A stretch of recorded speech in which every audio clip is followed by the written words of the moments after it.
मीरा नंगे पाँव स्कूल जाती, कभी मिट्टी में पड़ती, कभी दीवारों पर उंगली से अक्षर बनाती। जब स्कूल छूट गया तो उसने खुद को पढ़ाना शुरू कर दिया। उम्मीद और बदलाव के रंग में गांव का बरगद अब उसका क्लासरूम बन गया, जहां वो बच्चों को पढ़ाती, कभी कहानियां सुनाती, कभी एबीसी सिखाती। मीरा ने वहां सिर्फ अक्षर नहीं लिखे, एक पूरी पीढ़ी को नया रास्ता दिखाया। एक रात मीरा को घर के पीछे एक पुरानी आहट सुनाई दी।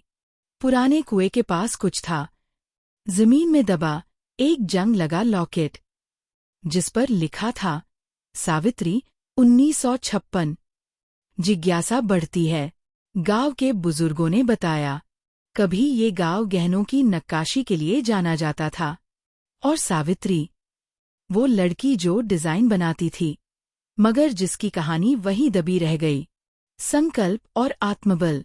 मीरा ने तय किया, वो कहानी अधूरी नहीं रहेगी। उसने जन भी एक मौका। विक्रम नाम का शहर से आया एक भाई।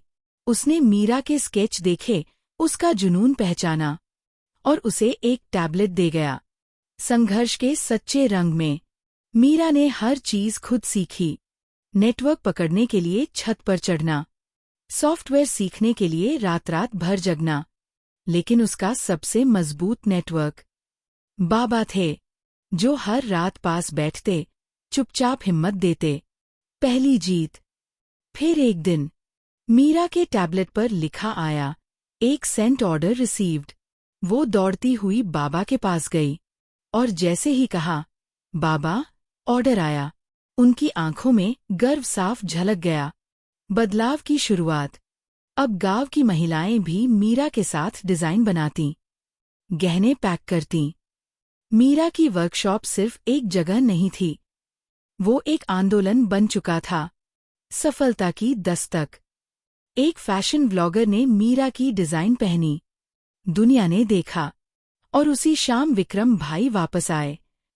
हाथ में था एक लेटर, मीरा, तुम्हें इनोवेशन अवार्ड के लिए नॉमिनेट किया गया है। भावुक पल। स्टेज पर जब मीरा खड़ी हुई, तो उसने सिर्फ इतना कहा, जब कुछ नहीं था तब मेरे पास मेरे बाबा थे, और आज जब सब कुछ है तो भी सबसे पहले वही हैं। मीरा का गांव बदल चुका है। एक पक्की झोपड़ी, एक ट्री हाउस क्लासरूम, एक डिजाइन वर्कशॉप, और एक फ्रेम किया हुआ लॉकेट, जहां से कहानी शुरू हुई थी। और मीरा अब सिर्फ एक लड़की नहीं रही, वो एक रोशनी है जो मिट्टी से निकली और पूरी दुनिया में फैल गई।